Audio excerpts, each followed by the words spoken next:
করিল আজ সুরধ্বনি তীরে আসি প্রভু আমার সেই ব্রজভাবে বিভোর হয়ে আজ যমুনা ভাবলেন। কি করছেন? মহাজন বললেন আজ যমুনার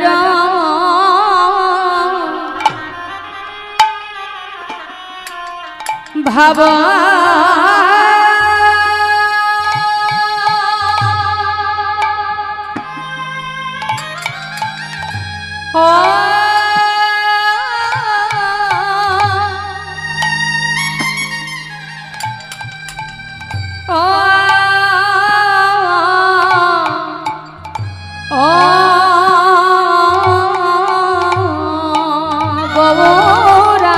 देखो जमुना भावा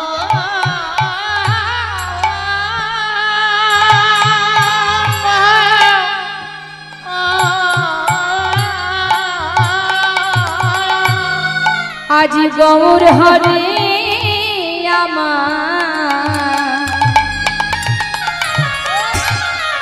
आज যমুনার ভাব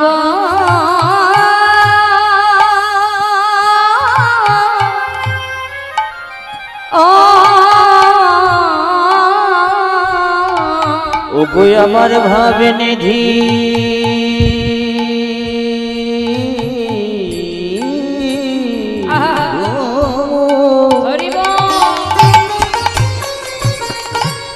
তারা যদি না ভাবে বিভোর হলো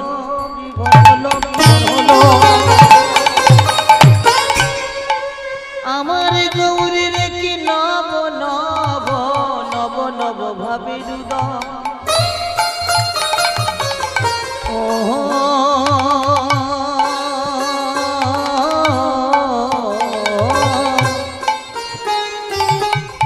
ভাবে নিধি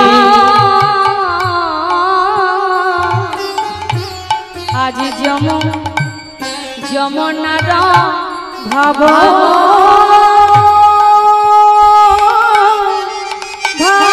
সুর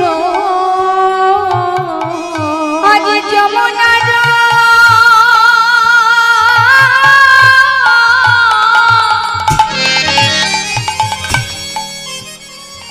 ভাব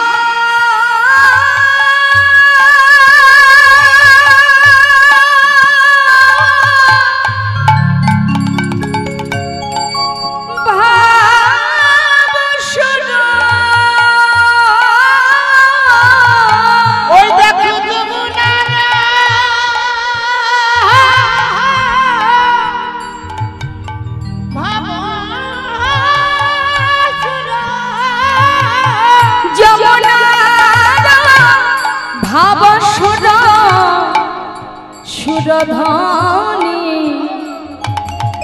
আজি সুরধ্বনি রে করিল যমুনার ভাব সুর যমুনার ভাব ধ্বনি রে হরি বল আজি ধ্বনি রে কহিল ওমা আজ আমার গৌর হরি সুরধ্বনি তীরে এসে কি বলছে? বলে এই তো সেই যমুনা এই তো সেই যমুনা বলে এই তো সেই যমুনা ভাবা বেশি গৌর বলে এই তো সেই যমুনা ভাবা বেশি গৌর বলে এই তো যমুনা ওই ব্রজ ভাবে বিভোর হয়ে বলে এই তো সেই যমুনা ব্রজ ভাবে বিভোর হয়ে বলে এই তো সেই যমুনা আজ ব্রজ ভাবে বিভোর হয় না জানি কোন ভাবে ব্রজ ভাবে না হয় না জানি কোন ভাবে এই তো সেই যমুনা আজ গৌর সুন্দর বৃন্দাবনে সেই রাস লীলার কথা মনে পড়েছে, তাই তার ভক্তগণকে সঙ্গে করে নিয়ে সুরধ্বনি গঙ্গার তীরে এসে ভাগ্যবতী সুরধ্বনি গঙ্গাকে দর্শন করে তিনি ভাবের আবেশে বললেন এটা হলো যমুনা। তা সুরধ্বনি গঙ্গাকে দেখে যখনই বলেছি যমুনা, ভক্তরা প্রভুর মুখের দিকে তাকিয়ে আছে হা করে। আরে বলেটা কি প্রভু? সুরধ্বনি গঙ্গাকে দেখে বলছে যমুনা, না জানি বাবা কোন ভাবে হৃদয় হয়েছে। শাস্ত্রে বললেন যদি গৌর না হইতো কেমনে হইতো, কেমনে ধরিতাম দে ওই রাধার মহিমা প্রেম রস সীমা, প্রেম রস সীমা এই জগতে জানা তোকে, এই জগতে জানা তোকে। রাধা গোবিন্দকে যে আমরা সবাই জানি, তাকে যে তাদের যত লীলা, সমস্ত লীলা যে আমরা জানি, কে জানালো?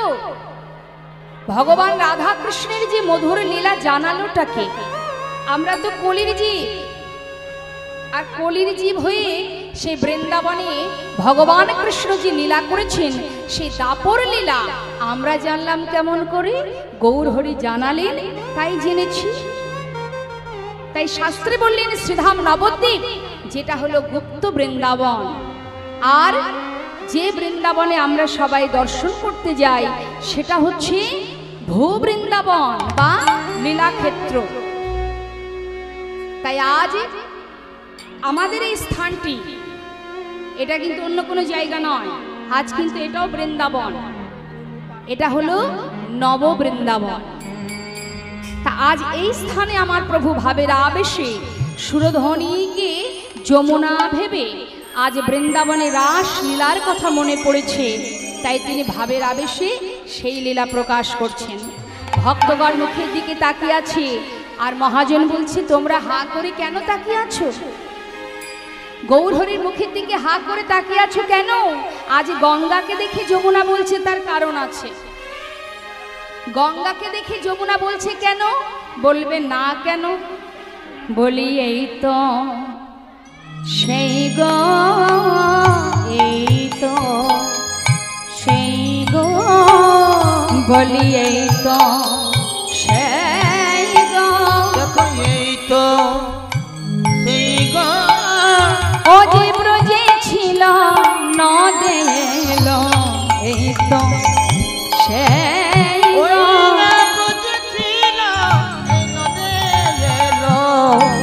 এই তো সেই গো, ও যে ব্রজে ছিল নদে এলো, আবার কালো ঘুচে গৌর হলো।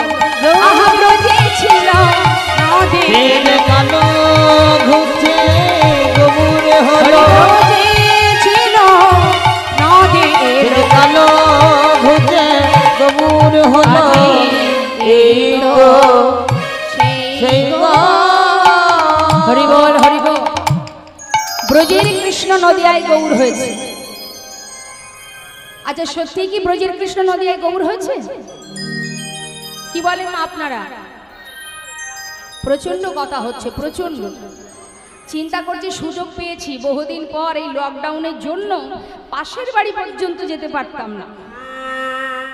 যাক আজকে পূজা উপলক্ষে সবাই যখন এক জায়গায় হয়েছি, এই 7-8 মাসের যত গল্প জমানো আছে সব আজকে সবার সঙ্গে হরি বল হরি বল, কি তাই তো? দেখুন এমনিতেই আমরা সব গায়ে গায়ে বসে আছি, এখনো কিন্তু এই মারণ ভাইরাস থেকে আমরা মুক্তি পাইনি, তবু আমরা পাশাপাশি বসে আছি। তবে মাস্ক তো কারোর কাছে নেই, ঠিক আছে, অন্তত কথা না বলে যে যেখানে বসে আছেন চুপচাপ থাকুন। কথা বললেই বিপদ, কথা নয়।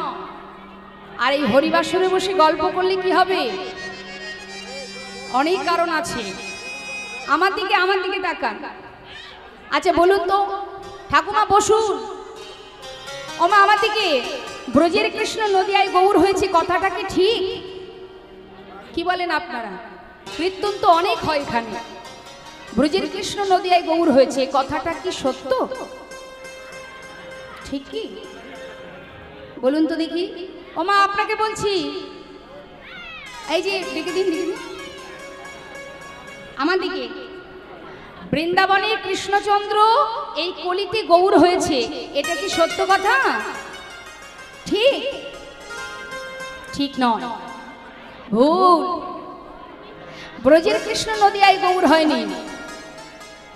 তাহলে বললেন শুধু কৃষ্ণ নয়, রাধা কৃষ্ণ একাকৃত মিলিত তনু গৌর নিতাই হরির হরি বল। রাধা কৃষ্ণ একই আত্মা, দুই দেহ ধরি অনন্য বিলাসরা শাস্বাদন করি। এবে সেই দুই দেহ হলেন আমার চৈতন্য গোসাই, রাধার ভাবরস আস্বাদিতে দোহে হলেন এক কোঠায়। শুধুমাত্র লীলা করবার জন্য একা একা কি কোনো খেলা করা যায়? মনে করুন আপনি একটা খেলা খুলবেন, লুডু হোক আর কত রকমের খেলা আছে, তা খেলা করতে গেলে একা একা খেলা যায়? সঙ্গীত দরকার হয়। তা আমার গোবিন্দজি লীলা করবেন, তিনি একা করবেন কি করে?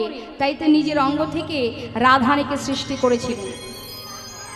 আবার সেই দুই দেহ লীলা সমাপ্ত হবার পর ওই দুই দেহ আবার এক দেহে পরিণত হয়ে নবদ্বীপে গৌর রূপে অবতীর্ণ হলেন। তাই আজ আমার গৌর সুন্দর ভাবের আবেশে সেই বৃন্দাবনের কথা প্রকাশ করছেন শ্রীধাম নবদ্বীপে। আরো বললেন কি, চেয়ে দেখো সুরধনী গঙ্গার তীরে যে ফুলের বাগান আছে, সেই বাগানটাকে দেখে তিনি কি বলছেন? ফুলবন দেখি বৃন্দাবন, ফুলবন ফুলবন আজ দেখি বৃন্দাবন গৌরমা।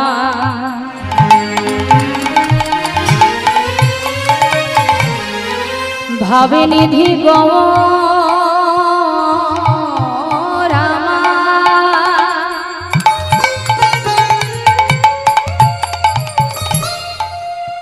আজ বৃন্দাবনে সেই রাস লীলার কথা মনে পড়ে গেল।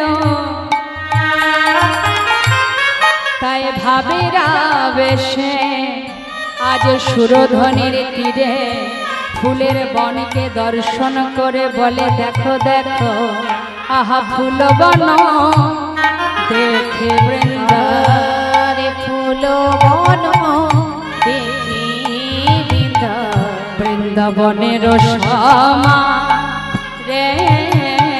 আজ ফুলবন দেখি বৃন্দাবনের শ্যামা, আজ সহচর গণগোপী, সহচর গণগোপী, গোপী অনুমা অনুমা, সহচর গণগোপী গণয়নুমা অনুমা। বলে এই তো সে বৃন্দাবন, এই তো সেই বৃন্দাবন, বলে এই তো সে বৃন্দাবন, তো সেই বৃন্দাবন আজ ব্রজ ভাবে বিভোর হয়ে বলে এই তো সে বৃন্দাবন, ভাবে বিভোর হয়ে বলে এই তো সেই বৃন্দাবন। আজ ফুল বন দেখে বলে এই তো সে বৃন্দাবন, ফুল বন দেখে আহা যাই রে ভাবের বলিহারি, ফুল দেখে বলে যাই রে ফুল বন দেখে বলে এই তো সে বৃন্দাবন। আচ্ছা, মায়েদের কাছে একটু জিজ্ঞাসা করি, ভগবান যেখানে রাস করেছিলেন বৃন্দাবনে, সেখানে যমুনা ছিল, ছিল তো? বৃন্দাবন ছিল, গোপী ছিল, আর কি ছিল?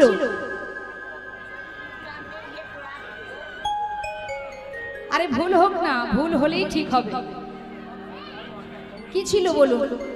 আজ নবদ্বীপে আমার গৌর হরি সুরধনী গঙ্গাকে দেখে বললেন এটা যমুনা, ফুলের বনকে দেখে বললেন এটা বৃন্দাবন, আর ভক্তদেরকে দেখে বললেন এরা হলো গোপী। শাস্ত্রে বললেন যারা ব্রজে ছিল তারাই নদী এসেছে, ব্রজে যারা নদী তারা, সবই তো হলো, বাদ কিছু আছে? রাস করতে গেলে আর কি লাগবে? দাপর যুগে কৃষ্ণচন্দ্র যে রাস করেছিলেন সেখানে যমুনা ছিল, বৃন্দাবন ছিল, গোপী ছিল, আর কি ছিল বলুন?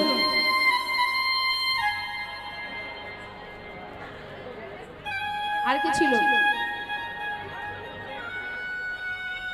বাঁশি ছিল।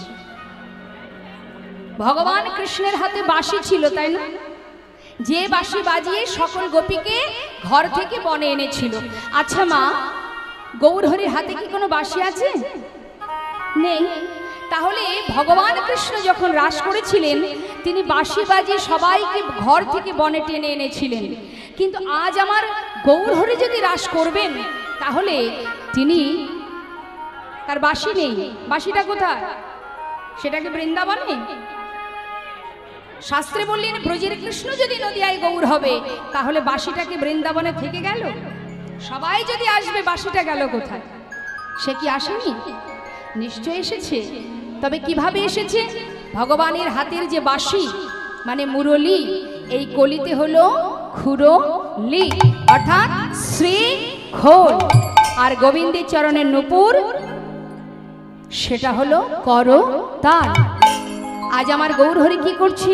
সুরধ্বনির তীরে আজ ভক্তগণকে সঙ্গে করে লয়ে আজ বৃন্দাবনের ভাবে বিভোর হয়ে আজ খোল করতাল সঙ্গে করে লয়ে কি করছেন? খোল করতালে গোরা আজ খোল করো তালে গোরা, খোল করো তালে গোরা, গোরায় আমার সমেল করিয়া রে খোল করো আরে বল মায়ের একটু উলুধ্বনি দেবে। সুমেল করিয়া রে দেখো তাহার মাঝে নাচে গোরা, তাহার মাঝে নাচে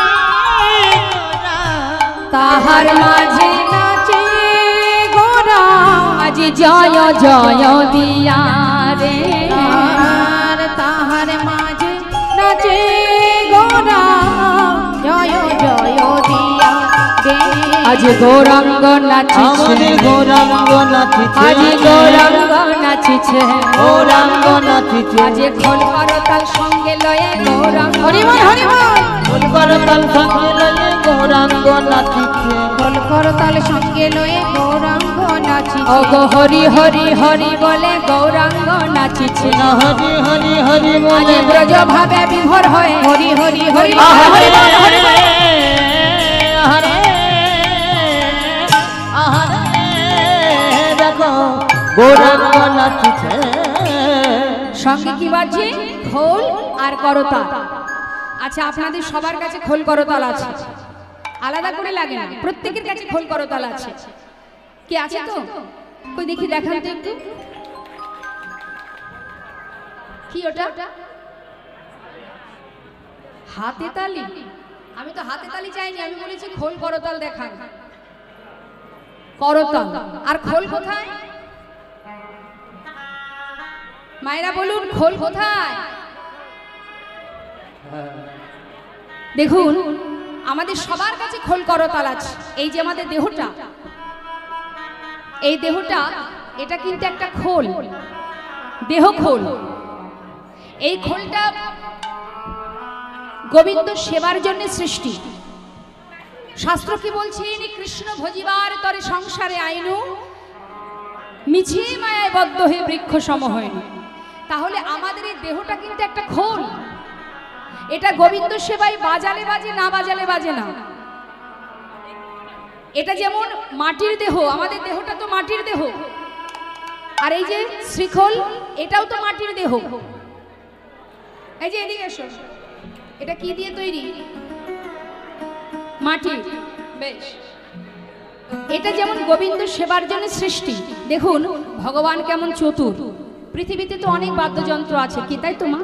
কত সুন্দর সুন্দর বাদ্যযন্ত্র আছে। কোন যন্ত্রের নামের আগে কিন্তু শ্রী কথাটা বসানো নেই।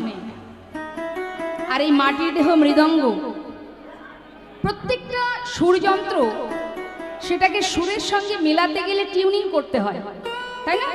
কিন্তু শ্রীখোলের কোনো টিউনিং লাগে না। আপনি হোক যেই হোক, যে যেমন ভাবেই গাক না কেন, এটা কিন্তু ভগবানের দেওয়া, এরা টিউনিং প্রয়োজন হয় না। যেমন ভাবেই বাজে একেবারে টিউনিং করেই পাঠিয়ে দিয়েছে ভগবান। তা মাটির দেহ মৃদঙ্গ শ্রীখোল অনেকে চেনেই না, এই খোলকে অনেকে চেনে না। অনেকে বলে ঢোল, তার জন্মটাই বৃথা। শাস্ত্রে বলেন তার বাঁচার চাইতে মরে যাওয়াই ভালো। এই যে শ্রীখোল, এর আরেকটি নাম হচ্ছে মৃদঙ্গ। মৃদঙ্গ, মৃদ অঙ্গ মানে মাটির দেহ। তা এই যে শ্রীখোল গোবিন্দ সেবার জন্য বাজে, কখন বাজে? বাজালে বাজে, না বাজালে তো বাজে না।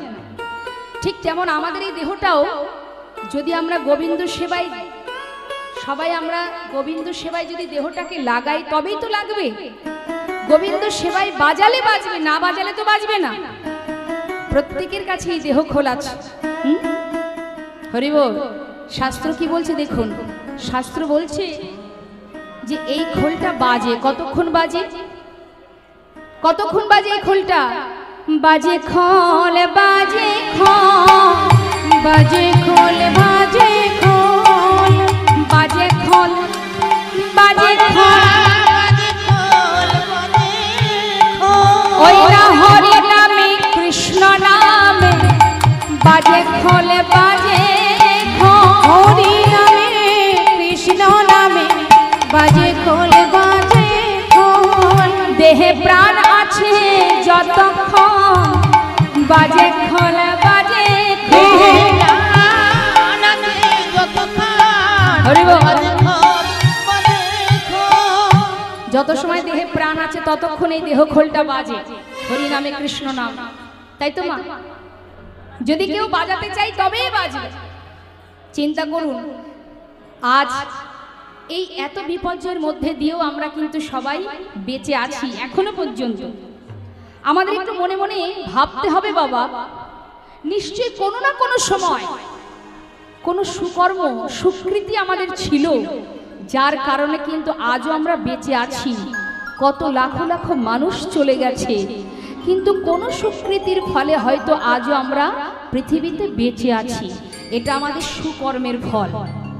তাই এই সুকর্মের ফলে যদি বেঁচে থাকতে পারি, তা আসুন আমরা ভগবানের চরণে সবাই নিজেদেরকে সঁপে দিয়ে একটু তার নাম গাইব। শাস্ত্রে বললেন যত সময় দেহে প্রাণ থাকবে তত সময় বাজবে। আর কখন জানি এই দেহটা বাজে হয়ে যায়, কখন হয়? বললেন দেহে প্রাণ আছে যতক্ষণ ততক্ষণ বাজে। আর একটা কথা বললেন বাজে হয়ে যায়, বাজে মানে খারাপ হয়। কখন হয়? বাজে খোল, বাজে খোল, বাজে খোল,